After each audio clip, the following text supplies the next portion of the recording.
தலைப்பு செய்திகள். தையிட்டி விகாரை விவகாரம், செம்மணி புதைகுழி காணி விடுவிப்பு, பிரித்தானிய உயர்ஸ்தானிகர் ஆராய்வு. இலங்கை விஜயத்தின் போது மனித புதைகுழிகளை பார்வையிட வேண்டும் மனித உரிமை ஆணையாளர்.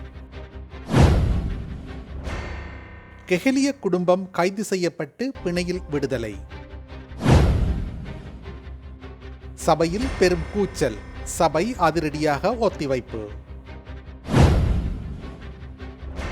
பிரித்தானிய புலனாய்வு அமைப்பான M16 வழிநடத்த முதல் முறையாக பெண் ஒருவர் நியமனம்.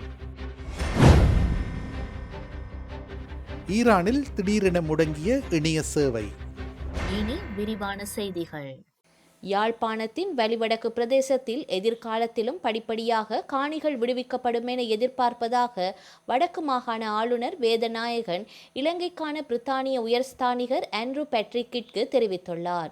யாழ்ப்பாணத்திற்கு விஜயம் மேற்கொண்டுள்ள இலங்கைக்கான பிரித்தானிய உயர்ஸ்தானிகர் ஆளுநர் செயலகத்தில் புதன்கிழமை வடக்கு மாகாண ஆளுநரை சந்தித்து கலந்துரையாடினார். இங்குள்ள முதலீட்டாளர்களை சந்தித்து கலந்துரையாடியதாக பிரிட்டன் தூதுவர் இந்த சந்திப்பின் போது ஆளுநரிடம் குறிப்பிட்டதுடன் முதலீட்டுக்கான சந்தர்ப்பங்கள் தொடர்பிலும் வினவினார். வடக்கில் அமைய பெறவுள்ள 3 முதலீட்டு வலயங்களினதும் உட்கட்டுமான அபிவிருத்திக்குரிய ஏற்பாடுகள் நடைபெற்று வருவதாக ஆளுநர் தெரிவித்தார். வேலைவாய்ப்புக்கான தேவையை பூர்த்தி செய்வதற்கு அவை அவசியம் என சுட்டிக்காட்டிய ஆளுநர் ஆட்சி மாற்றத்தின் பின்னர் முதலீட்டாளர்கள் இங்கு அதிகளவில் வருகின்றனர் எனவும் தெரிவித்துள்ளார். இளையோரிடத்தில் புலம்பெயர்வுக்கான சிந்தனை மேலோங்கி இருக்கின்றது என்பதையும் ஏற்றுக்கொண்ட ஆளுநர் அவர்களுக்கான வேலைவாய்ப்புகள் இங்கே உருவாக்கப்பட வேண்டும் என்ற நோக்கத்திலேயே முதலீட்டு வலயங்களை அமைக்கும் நடவடிக்கைகளும் அரசாங்கத்தால் எடுக்கப்பட்டு வருகின்றது என குறிப்பிட்டுள்ளார். சுற்றுலா பயணிகளின் வருகை தொடர்பிலும் விமான சேவை மற்றும் கப்பல் சேவைகள் தொடர்பாகவும் பிரித்தானிய உயர்ஸ்தானிகர் கேட்டறிந்து கொண்டார். யாழ்ப்பாணத்திற்கும் கொழும்புக்கும் இடையிலான உள்ளூர் விமான சேவை ஆரம்பிக்கப்பட்டிருந்தாலும் கட்டுநாயக்கவிற்கும் பலாலிக்கும் இடையிலான விமான சேவை ஆரம்பிப்பது பெருமளவு சுற்றுலா பயணிகளுக்கு உதவக்கூடியதாக இருக்கும் என குறிப்பிட்ட ஆளுநர் இதற்குரிய கோரிக்கை அரசாங்கத்திடம் முன்வைக்கப்பட்டுள்ளது எனவும் தெரிவித்துள்ளார். காணி உரித்து நிர்ணய திணைக்களத்தால் வெளியிடப்பட்ட வர்த்தமானி, தையிட்டி திஸ்ஸ விகாரை விவகாரம் மற்றும் செம்மணி புதைக்குழி அகழ்வு என்பன தொடர்பாகவும் பிரித்தானிய உயர்ஸ்தானிகர் களநிலையை கேட்டறிந்து கொண்டார். கடந்த காலங்களில் பிரிட்டன் அரசாங்கம் ஐநாவின் முகவர் அமைப்புகள் ஊடாக பல்வேறு நிதி உதவிகளை வழங்கியதை நினைவு கூர்ந்த ஆளுநர் தற்போதும் இந்தியாவிலிருந்து நாடு திரும்ப எதிர்பார்த்துள்ள அகதிகளுக்கான வாழ்வாதாரத்திற்கு உதவிகள் தேவை என்ற கோரிக்கையும் ஆளுநர் முன்வைத்தார். மேலும் பிரதான வீதிகள் புனரமைக்கப்பட்டிருந்தாலும் கிராமிய வீதிகள், கிராமிய உட்கட்டுமானங்களுக்கான தேவைகள் மற்றும் பின்தங்கிய மக்களின் வாழ்வாதார மேம்பாட்டுக்கான தேவைப்பாடுகள் இன்னமும் உள்ளன எனவும் ஆளுநர் பிரித்தானிய உயர்ஸ்தானிகருக்கு தெரியப்படுத்தினார். இந்த சந்திப்பில் ஆளுநரின் செயலாளர் மற்றும் ஆளுநரின் இணைப்பு செயலாளர்கள் பங்கேற்றனர். ஐக்கிய நாடுகள் மனித உரிமை ஆணையாளர் வோல்கேர் டேக் தனது இலங்கை விஜயத்தின் போது உள்நாட்டு யுத்த மீறல்களுடன் தொடர்புபட்ட செம்மணி மனித புதைக்குழி போன்றவற்றையும் ஜேவிபி கிளர்ச்சி காலத்தைய மனித புதைக்குழிகளையும் பார்வையிட வேண்டும் என சர்வதேச அரச சார்பற்ற அமைப்புகள் கூட்டாக வேண்டுகோள் விடுத்துள்ளன.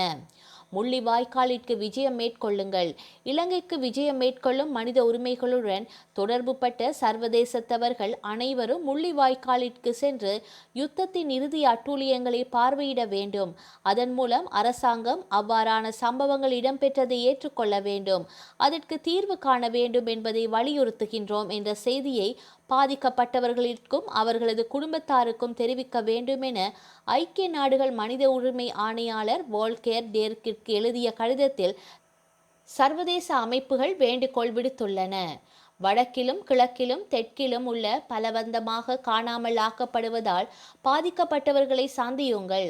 தேர்தல் விஞ்ஞாபனத்தில் வாக்குறுதி அளித்தபடி அரசாங்கம் பயங்கரவாத தடை சட்டத்தை நீக்க வேண்டும் என பகிரங்கமாக வேண்டுகோள் விடுங்கள் எனவும் சர்வதேச அமைப்புகள் வேண்டுகோள் விடுத்துள்ளன.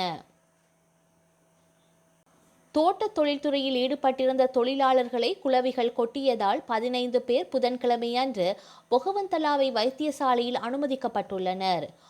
பொகவந்தலாவ கொக்கஸ்வெல் தோட்டத்தில் தேயிலை தளிர்கள் கொய்யும் தொழிலில் ஈடுபட்டிருந்த தொழிலாளர்களே இவ்வாறு குளவி கொட்டு கிழக்காகியுள்ளனர். வைத்தியசாலையில் அனுமதிக்கப்பட்டவர்களில் 7 பேர் சிகிச்சையின் பின் வீடு திரும்பியுள்ளதாகவும் 8 பேர் தொடர்ந்து வைத்தியசாலையில் சிகிச்சை பெற்று வருவதாகவும் வைத்தியசாலை வட்டாரங்கள் தெரிவிக்கின்றன. லஞ்சம் மற்றும் ஊழல் விசாரணை ஆணைக்குழு அதிகாரிகளால் நேற்று காலை கைது செய்யப்பட்ட முன்னாள் அமைச்சர் கெஹலிய ரம்புக்வெல்ல, அவரது மனைவி மற்றும் மகள் ஆகியோரை பிணையில் விடுவிக்குமாறு கொழும்பு நீதவான் நீதிமன்றம் நேற்று மாலை உத்தரவிட்டுள்ளது. வாக்குமூலம் வழங்குவதற்காக கெஹலிய ரம்புக்வெல்ல குடும்பத்தினர் லஞ்சம் மற்றும் ஊழல் விசாரணை ஆணைக்குழுவில் நேற்று காலை முன்னிலையாகிய போது லஞ்சம் மற்றும் ஊழல் விசாரணை ஆணைக்குழு அதிகாரிகளால் கைது செய்யப்பட்டனர். அவர்கள் நேற்று மாலை கொழும்பு நீதவான் நீதிமன்றத்தில் ஆஜர்படுத்தப்பட்ட போது பிணையில் விடுவிக்குமாறு உத்தரவிடப்பட்டது. ஈரான் இஸ்ரேல் மோதல் குறித்த ஒத்திவைப்பு விவாதத்தை முன்மொழியவிருந்த பாராளுமன்ற உறுப்பினர் அஜித் பி பெரேரா இல்லாததால் நேற்றைய பாராளுமன்ற அமர்வுகள் திடீரென முடிவுக்கு வந்தன.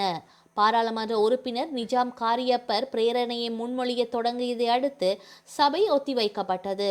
ஒரு உறுப்பினர் சார்பாக மற்றொரு உறுப்பினர் ஒரு தீர்மானத்தை முன்மொழிய முடியாது என்று சபை தலைவர் பிமால் ரத்நாயக்கவும் அமைச்சர் விஜித்த ஹேராத்தும் சுட்டிக்காட்டியதை தொடர்ந்து பிரதி சபாநாயகர் ரிஸ்வி சாலி சபையை இன்று காலை 9:30 வரை ஒத்திவைத்தார்.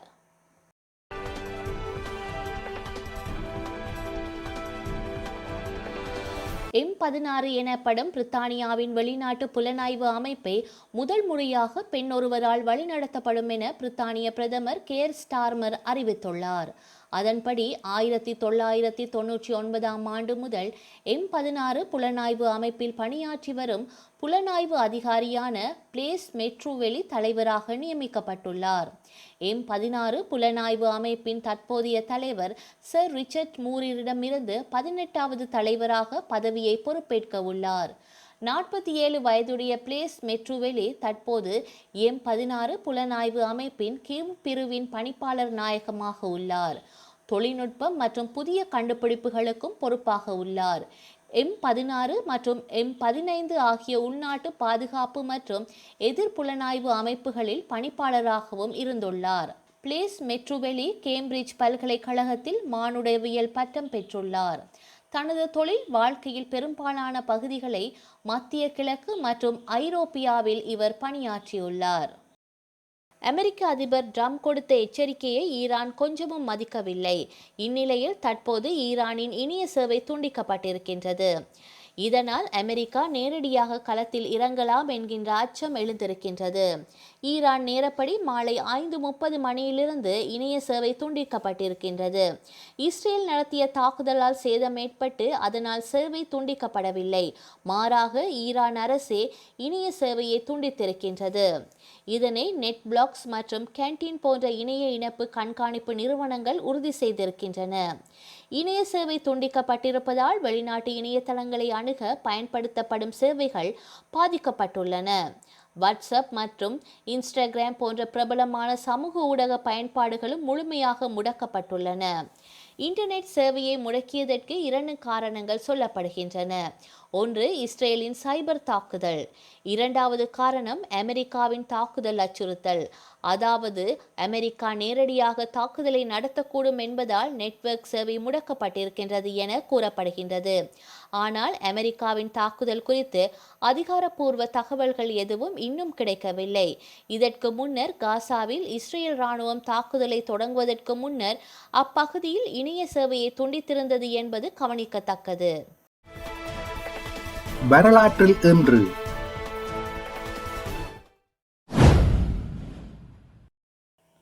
1903 பொது வேலை நிறுத்தத்தை தூண்டியமைக்காக பெனிட்டோ முசோலினி பெர்ன் நகரில் கைது செய்யப்பட்டார்.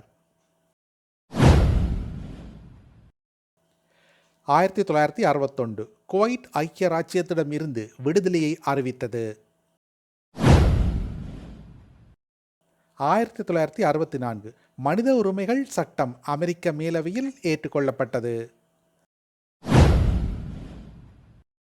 2009 வடமேற்கு பாகிஸ்தானில் தலிபான்களுக்கு எதிரான நிசாத் இராணுவ நடவடிக்கை ஆரம்பமானது. 2012 விக்கிலீக்ஸ் நிறுவனர் ஜூலியன் அசாஞ்ச் லண்டனில் உள்ள எக்குவடோர் தூதரகத்தில் அரசியல் தஞ்சம் அடைந்தார். செய்திகளை உடனுக்குடன் தெரிந்து கொள்ள உடனே சப்ஸ்கிரைப் செய்து பெல் பட்டனை கிளிக் பண்ணவும். மேலதிக செய்திகளை தமிழ் தாய் இணையதளத்தில் பார்வையிடலாம்.